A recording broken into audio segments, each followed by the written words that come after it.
All right, all right, all right. There you are. So, did you cover the podium? Did you go to the locker room? What's the deal? Oh, well, Guten Tag from Frankfurt, Big O. Yeah, so, I mean, this international setup here, podium was a bigger day today. A lot of players, so had to be there.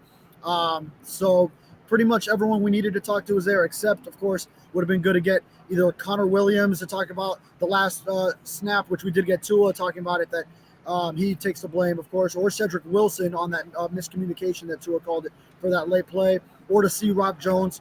But international setup, different country, couldn't get all that done. But yeah, so at the podium, what do you want to know? Oh no! How did Tyreek Hill answer? Because I think he could have caught both balls, and Yeah, his fumble led to a touchdown. The first one for sure he should have caught. The bomb he should have caught. The other one was a little behind him, but I still think, brother, you want to be an elite team. You want to beat elite teams. Your elite player has to play at an elite level, and Tyreek Hill absolutely shit the bed today.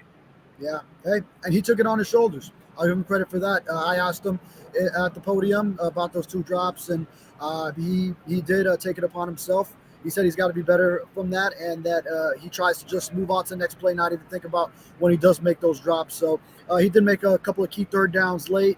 They were driving, and then at the end, yeah, we saw what happened. But still, I think he left him with a sour taste in his mouth against his former team, a game where he was very motivated to maybe stick it to them, and he had two key plays that could have been huge, and he didn't come up with them. And the Agreed. fumble, of course, and the fumble. Yeah, we're just talking Oh, about the drops here, but the fumble, that I mean, that's essentially the game right there. That's a that's the game, 7 point differential. Yeah, right? That's the game. He lost the game for them right there. And again, Mike McDaniel, dude, you're gouging them with the run. Lead, by the way, led by Liam Eichenberg with several key blocks in those two big runs by Mostert, and then the play calls after that, which it just didn't make sense, dude. Why disturb the groove? Why not continue to hammer away at that moment? yeah. I think one went for 25, then another one sizable, 19 or so, and they were Yeah, pounding and the time wasn't so much of a factor yet where you're pressing. Not at all, really. I mean, and you you got you three got down the timeouts. field. Yeah, yeah, I think two at that point. I think they were down to two. If I Right. remember looking at the scoreboard and I saw the two dashes, but maybe they had the scoreboard wrong. But I thought it was two. Um, but yeah, I mean, you made chunk plays through the run game. You talk about passing, so you worked your way down the field, but through the run game, you got those chunk plays already. Keep gashing them. I thought, especially since it could work to your benefit to maybe even slow their pace of how quickly you can score. Obviously, you score however you can, but it was a little surprising to go to that. I was thinking keep going to the ground, and then well, if you get to a third down or so where then you need to pick it up, you need to get a certain yardage, medium and or long, then that's where you go to and let Tua do his thing. But yeah, I would have liked to see it too. One of the things that we can point at, obviously Tariq had a terrible day today, and then there were other mistakes along the way by a lot of other people. But you start off 21-0, you fall into a hole, and then how you end the game. For me, Mike McDaniel has to take a lot of blame here. His teams are rarely ever prepared for these moments in these kind of games, dude, and they always find themselves behind the eight ball in these kind of games. And I think that's why he said, I was hearing the audio just before joining, that it's going to be a tough one for him. He's going to lose some sleep over it on the flight home when he gets home. And I think that's part of the reason why he feels he left something to be desired, something on the table there from his standpoint, coaching wise. And yeah, I mean, every single time you get into these games, you can say, yeah, I feel like we're right there. Although Buffalo, you were not right there. Philly lost by Oh, two touchdowns, but there were a lot of things going on in that game.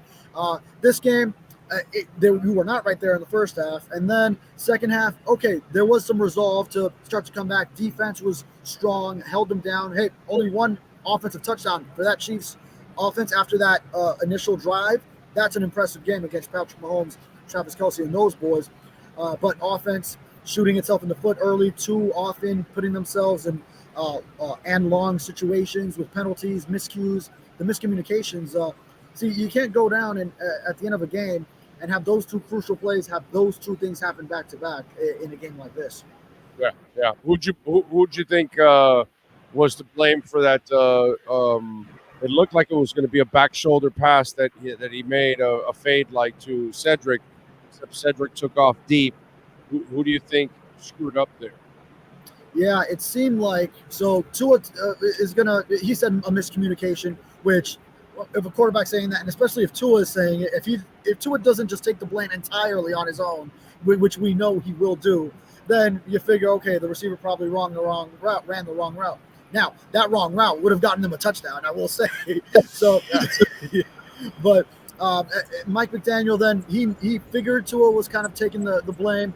He also put it on himself, saying the position that he put those two guys in with the play call, with everything going on at the same time, they weren't in the right frame of mind to get that play executed correctly. So, just unfortunate that happens at a crucial moment like that. Apparently, Leon Fresco's saying, I feel like Welt gets all the credit, but no one talks about the contributions of Rheaume. That's a kind of it's kind of like Austin Jackson. How about Austin Jackson, by the way, pissing off Chris Jones? That means he must be doing something right. Oh, okay. You tell me about this because I'm here live. I might not have gotten a good glimpse of that. Did the cameras get a good glimpse on the broadcast?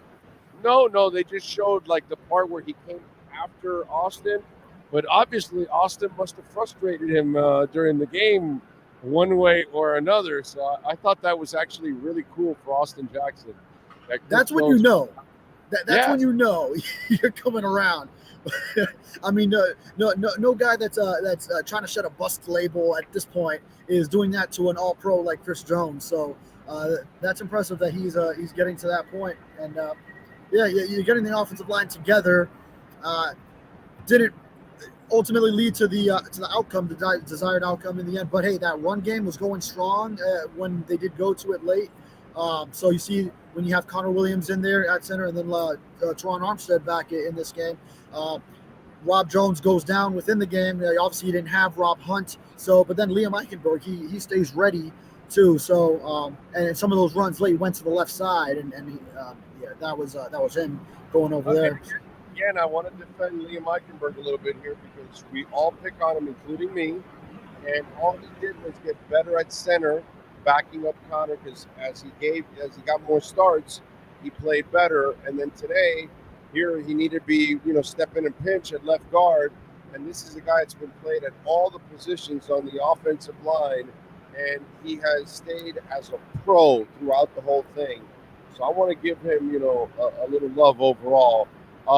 Hey, you were talking about Welt and Rheaume, and I don't know, we don't play favorites between Welt and or Rheaume on this show, of course. But right.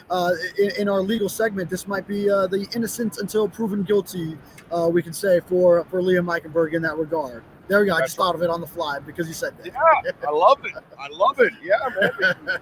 I mean, the guy's done a really nice job overall, and that line was doing a good job. At times, although they were able to send specific blitzes at them to really cause problems, especially in that early drive in the game where they had that stunt that got Armstead fooled. Yeah, a sack. Yeah, right. End up with a free rusher on the edge. I think that might have been the one that Mike Dana got. I think it happened a couple times in a similar scenario. So. So still some kinks to work out, but overall, you saw some things from the offensive line. Yeah, I'm with you there. All right, so give me the team assessment now because they got to carry the label. You're good, but you can't beat the great teams. You're not an elite company. You don't belong there. And I know McDaniel downplayed it as much as he can, but unfortunately, that's the label that they have now. Yeah, they do. And even as much as I heard you saying Mike McDaniel, the participation trophy thing, he did say one thing that stood out to me was if you want the narrative to change, then change the narrative. So I did like hearing that from him. That is surely a message that is going to those players, and that, yes, right now it is fair. Yes, and for himself. He's taking that himself too. By the way, because he's the guy that can't pass the test. the tough tests, he keeps failing and over and over and over. And, for a lack of a better modern term, he looks like Spicoli in Fast Times in Richmond High, where, hey, man, I don't know the schedule, and I'm late, Mr. Hans. I don't have your homework either, So I'm just saying, he also looks unprepared in these big moments. Yeah, and that's fair. And he called it fair himself. So at least that's a good thing about him. He is aware when he needs to be aware. And when it gets to a point where it is 3 such examples, now it's not just a thing where, okay, Buffalo was a one-off game. And yeah, we talked about on the show that the Philly game was a little bit different, so it left a reason for optimism. But you can't go 3 times that way. And sure, the same way the Philly game, they came back from 2 touchdowns down, but then lost by 2 touchdowns. They scored 14 consecutive points in this game, were driving, had an opportunity, defense was shutting them down. So there were reasons to still be optimistic that they are just one step away from turning it around. But once you have 3 examples like that, you really do need to actually win one of these games to turn that narrative around. It's not just, okay, we're happy that we competed with one of those types of teams. You got to beat them now. You got a lot of, which I kind of expected, because the people that were wrong about Tua are going to be going after Tua. But, I'll give you two, like Greg Armstrong says, Tua is the QB that can only beat the bottom feeders. We need to move on from him. So stupid people like Greg Armstrong, right? And we appreciate you watching, because at least you said something stupid that I can have a field day with. You lost by 7. But Tyreek's fumble is the 7, and then Tua threw a beautiful bomb to Tyreek that he dropped. But then idiots like Greg Armstrong will blame Tua for things that it wasn't Tua's fault. So how do you put it? How do you spin this for Tua? Because obviously the last drive didn't look too good for Tua. That looked terrible right there, obviously. Yeah. But if you look at it overall, really, Tyreek really had more to lose in the loss than anybody else on this team, including Yeah. So do you want me to spin it for Tua, or just what would be the spin? Nope. Well, I will say one thing. Tua, he was kept to 193 yards. Hey, Patrick Mahomes, for all we say about him, he only had a $185 in this game. So 20 for 30. So it was kind of just the way that game was going. Now they did get up 21-0, but the passing attempts were still very similar, 30 to 34. So it's not like he threw significantly fewer passing attempts.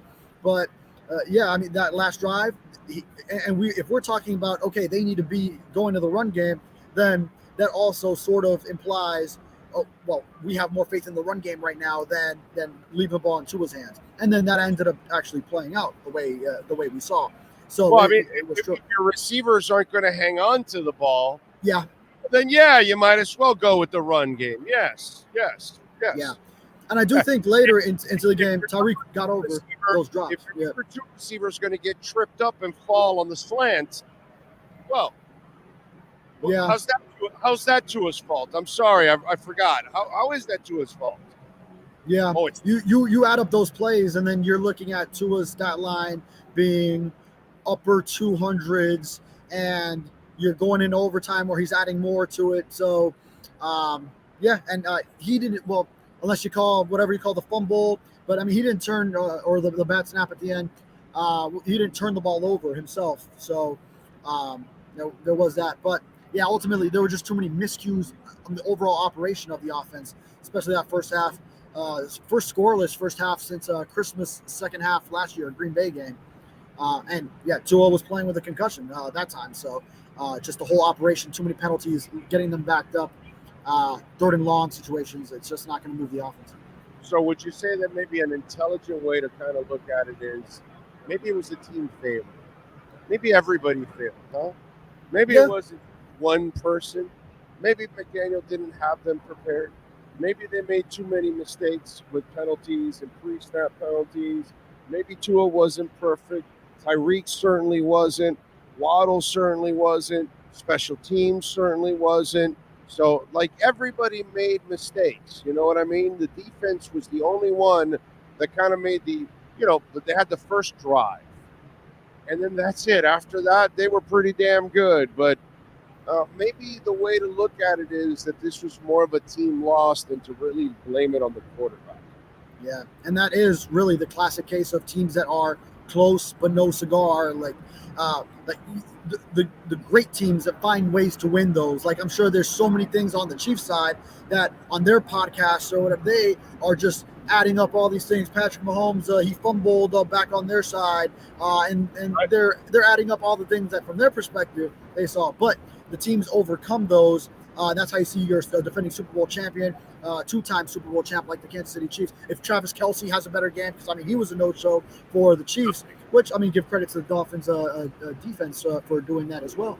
Wait a minute! Did they have Jalen Ramsey follow him around? See that's what I was trying to get a better look at. There was so much going on. Sometimes I'm with my head down writing, and so I am very interested in watching the film. I was doing the reporter thing where when as the game progresses and you haven't seen what they were doing in some regard, and you try to ask it post game, and then they weren't telling us exactly. Like I tried to ask Mike McDaniel how they were successful against Travis Kelce. He wasn't like throwing out the game plan of what they did against them, but I will want to watch the game again. The tape.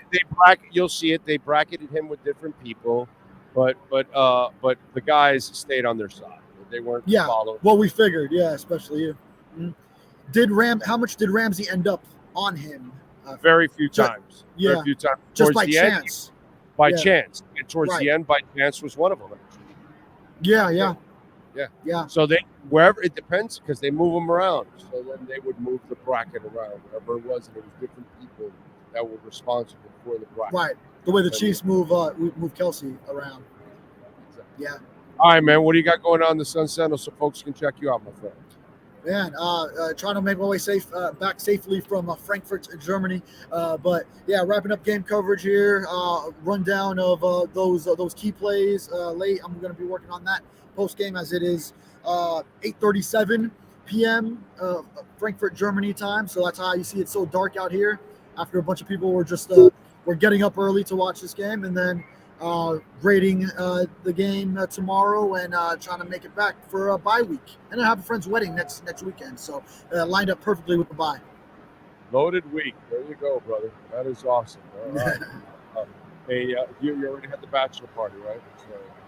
Oh yeah. Well, that was when I was on with you while I was in New Orleans. Yeah. That was that one. You already had the bachelor party, so you've had your fun. So it's kind of the way it goes. All right, good stuff. Follow him on Twitter at David Furones _. We will catch up later on in the week, my friend. Appreciate you immensely. Signing off from Alemania. There you go. Thank you, sir. Out in Alemania. And don't forget to call our friends at Welt Rheaume. Bankruptcy, homeowner property damage, condo damage, criminal defense, business owner claims, commercial litigation, personal injury. They do it all. Call them anywhere in South Florida. Call them anywhere in Florida, man. 954-966-4646. Listen, when they handled our case, they brought Progressive to their knees. Okay, Progressive was trying to kind of rip us off, and Welt Rheaume brought them to their knees, buddy. And they do this all the time. 954-966-4646.